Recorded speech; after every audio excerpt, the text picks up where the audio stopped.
Buffalo, some of my favorite animals, staring back at you. They use this trick to push out other animals so they can protect their water out there. Because some animals, and you're seeing them, dark brown shaggy coats pretty close to them. You can see two of the little ones sparring a little bit. Those are the Elypsin water buck. Those guys live in a very dense landscape, so they have a dark brown shaggy coats with a lot of oil on it to apply dirt and mud, and that oil is resistant to water, so they're semi-aquatic. They're so good at camouflage. They have white circles on their rear ends called follow me marks, so babies can find their way back to their herds. Some of them have to have these follow me marks because sometimes they're also really fast. Have you seen those small light brown antelope walking up the hill? Those are the springbok. And if you look at the group of three to the left-hand side of that dirt road, you are seeing their newest baby, about 3 weeks old. He's very tiny, he's tinier than the crows. Those black racing stripes on their sides are follow-me marks to help them keep up because springbok are very agile. They can kick up to 55 miles per hour for up to like 2 minutes. So those stripes are really going to help them out. But some of the time, and most of the time out there, these animals usually have jet black coats so they can stand side by side to be unified, to push back on danger out there. Here's a great example of some of our sable antelope with these very long curved back horns. They also have a light white underbelly to help them keep cool out there. But the thing I really want you to notice with the sable antelope, take a look at the baby in the front. You see how the baby has a light brown coat and everybody has that jet black coat? Any guess as to why that is? It's going to be testosterone. Testosterone plays a big part out there. It helps out animals with their size, their coats, and their horns, and you can tell the difference between a male and a female. Well, it's a good thing the truck's in the way. I could teach you. Oh, there we go. So the one that just appeared off the back of that truck, look at his horns. Very long, very curved. That's Roger. Roger's sexually dimorphic. It means he's got the most amount of testosterone and very large showboat adaptations. Now that's the key word, showboat, because the ladies out there have the exact same adaptations and they can do exactly what he can do. So they're not easily impressed. So they're going to test him out there. They're going to spar with him, interlock horns so they can look for good genes. Because if he doesn't have good genes, those ladies aren't going to waste their time and they'll kick him out and they'll try to find somebody else. That's okay. There are animals out there to help him out with that, like the Cape buffalo. But we'll save that story for later. Because I'm making my way over to some of the tallest giraffe in the world, known as the Maasai. You can see some of our care specialist team down there. They're actually going to start doing some special training here soon. The special training they do is to help them be desensitized to having a lot of people watch them all day long. We also have a new giraffe out here. Her name is Willow, and she's still getting acclimated to everything. I'm going to come up just a little bit past here so we get a better look at all these giraffes. Can you see it? Stand up.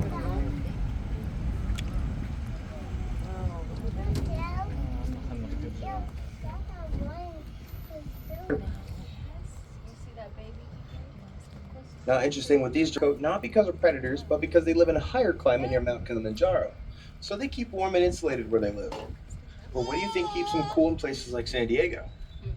It's going to be their spots. Their spots gather a lot of heat. And giraffes have a lot of blood that rushes to their heads. That's why they're always spacing out there. But when that blood goes up, it pushes the heat out. And their spots are called thermal windows. A nice way to stay cool. But also, with all that blood that goes to their heads, they get amazing eyesight and a lot of energy. Does anyone take a guess to how long a giraffe sleeps out there? Giraffes only sleep for about 30 minutes. They sleep for 30 minutes, they sleep standing up, and they can shut off half their brain and keep their eyes open the entire time, always looking for things like they've never seen.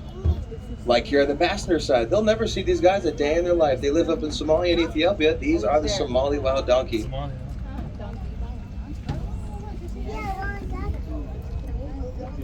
See there? Now, Somali wild donkey are very territorial, and these show many ways of showing that behavior. Stop right here. You can see one of them standing on top of the feeder so he can take all that food for himself. These guys have a silver coat and white underbelly that helps them keep cool, but you'll see zebra stripes on their legs.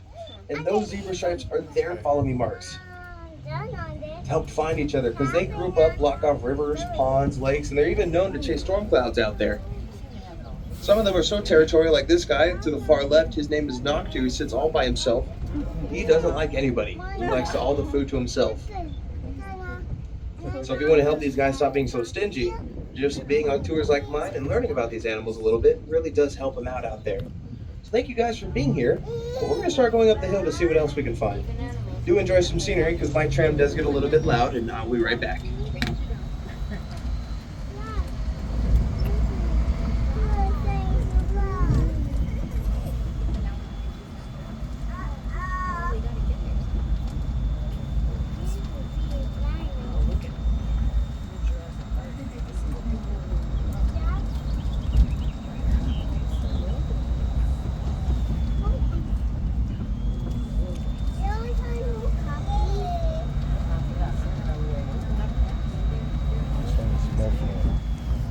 Done last week, right?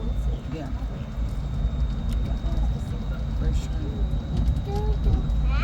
No, it's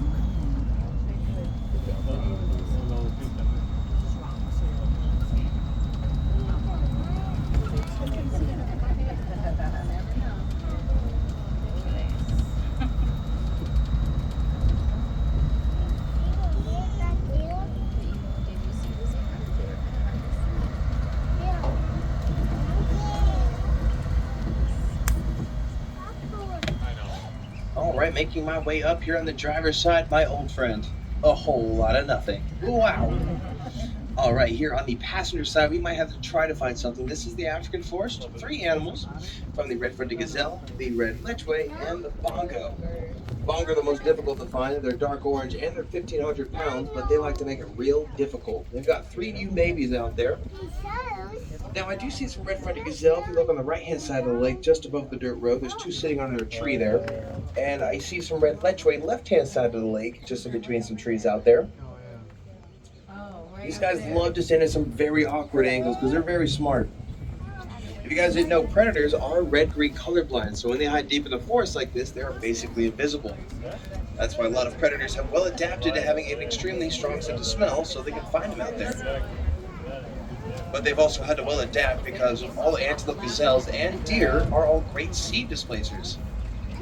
Like these guys here on the driver's side, here are some Ugandan cob. I've never seen the Ugandan cob so close to us before. Let me come right about here. Feel free to stand if you like. They're right below you here. They all stop like, hey, we're eating. Like, hey, we're eating. Hey. One thing with the Ugandan cob, you can see the front of their legs. You see some jet-black stripes on their legs. They actually use this for communicating. I don't know what they all mean, but I know when they're standing straight up, they're super docile. But if they put their knees forward on the ground, that means they're ready to spar. And also something to look out for. You see how they're wagging their tails? But they'll tuck it when they're done wagging it. This is called tail flagging. It's right on the nose. Let me scoot forward here. That's all form of communication that all antelope, gazelles, and deer know, that they can talk to each other from long distances and letting them know to keep an eye on us. If we do something that they don't like, they can all get away. But what I was talking about is being good seed displacers is that they do a lot of running out there. Trees and bushes drop a lot of seeds on their backs as they run up against them, and then they carry those seeds across their landscapes and flourish it better than anybody else. But not better than wildebeest. But I think our wildebeest are doing an amazing job for finding a spot to hide from my eyesight. So I don't think we're going to see them out here. So maybe we'll get lucky once we get down to East Africa and see if we can find them out there. But those seed displacers, especially out in the savannah, their number one job are to keep those plants native. Native plants out there in the wild, in the savannah, are meant to burn. So when they burn, those seeds pop out like popcorn and flourish that landscape. California's a little bit different. Our plants have a lot of oil. That oil retains. Oh, look here on the passenger side. Speaking of deer, right below us, in between these trees. Those are those great seed displacers that we have that help us out here in California. Because all of our plants have a lot of oil. That oil retains water and helps stop the spread of wildfire. And that really helps out our landscape. But some animals aren't really good at seed displacing. Here on the driver's side, the largest antelope in the world, known as eland.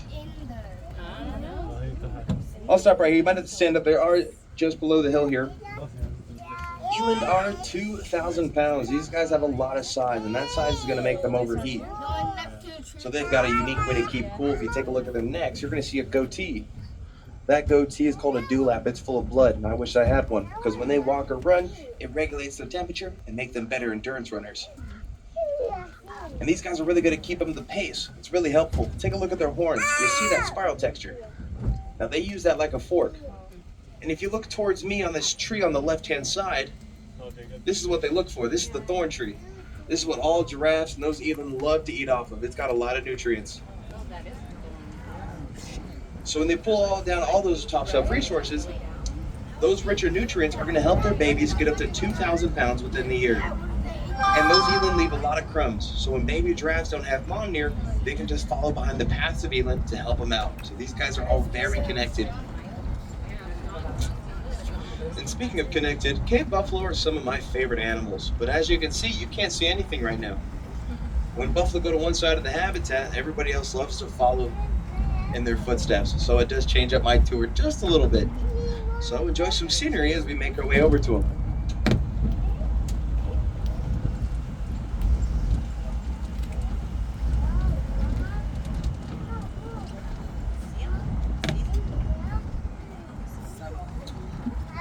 Oh, I think I was mistaken on the springbok baby. I think I actually just found the newest baby. So if you follow this dirt road down, if you look to the right, really small, light brown dot, you can see that baby springbok. He's got no horns on his head and he's really tiny. Wait, the one that's next to the big one? Yeah. Another thing about springbok, to get away from predators, they go through a behavior called pronking. It's where they jump up and down over and over and over again, showing up all that amazing energy. All right, get motion. So when they go through that pronking motion, they like to get real close to larger animals to make them look like easier targets. Easier targets like Cape buffalo.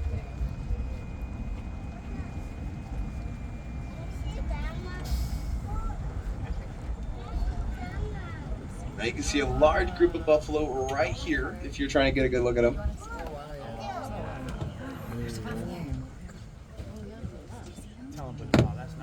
There's something next to it too, some other little animal.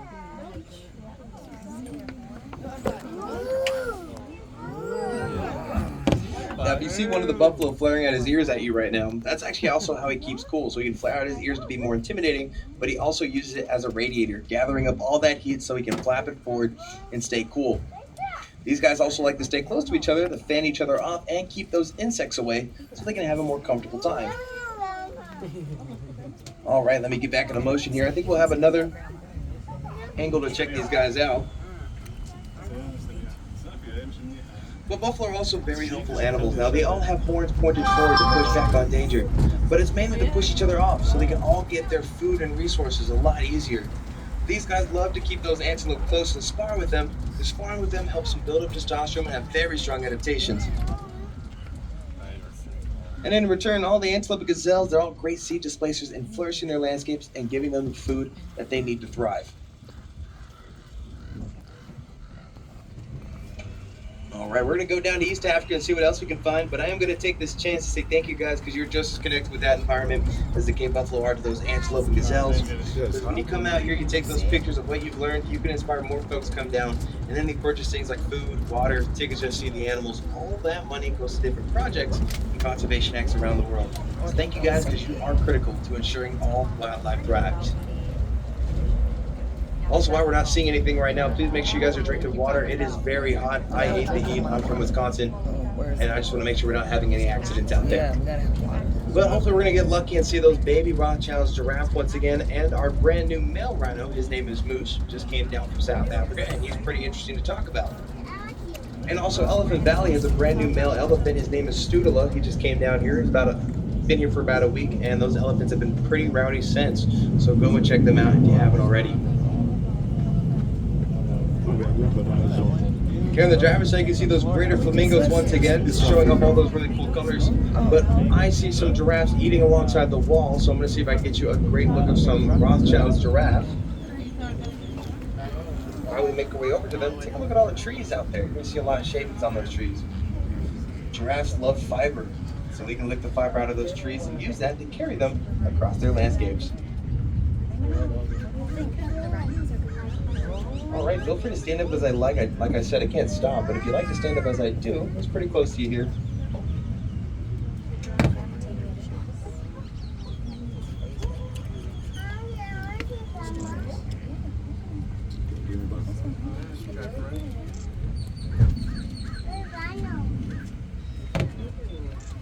And then we'll get ourselves a second opportunity. You can see another one eating.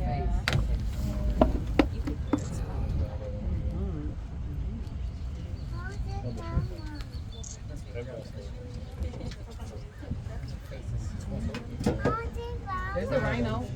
You see the rhino over there?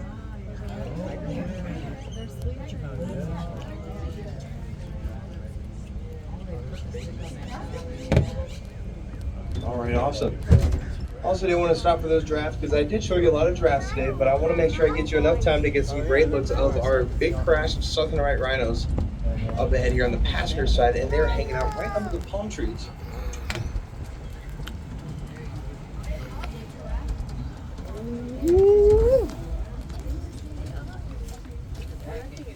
I'm going to stop here for a good minute. There are a bunch of rhinos right below you here. And you can see my favorite rhino named Casey.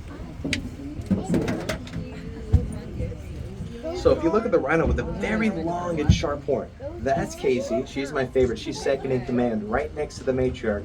Now, I'm the one who gave her that title. That's not real.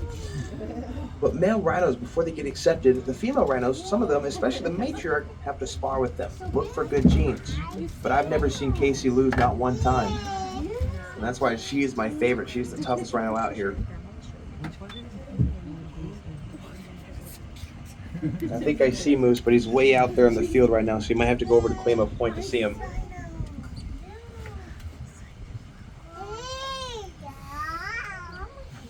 All right, I'm going to get back into motion here.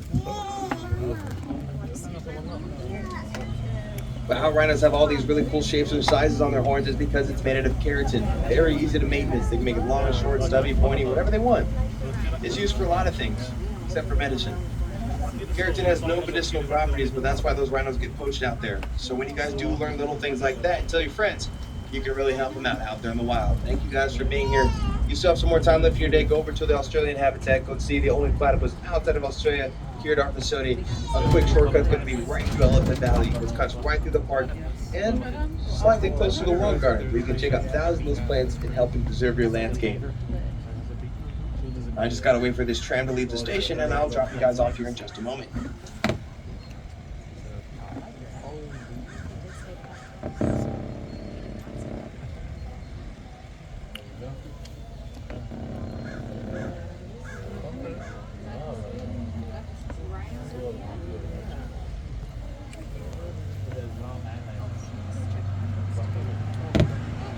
Alrighty, folks, thank you for joining me here today. When I come to a complete stop next, please exit off the passenger side. You're going to reach over the door, grab the black doorknob, push it towards me, and that will let you out for your next adventure.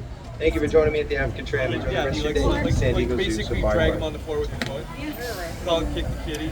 And he just, it's his way of saying, like, I want, he likes the attention. Babe, get the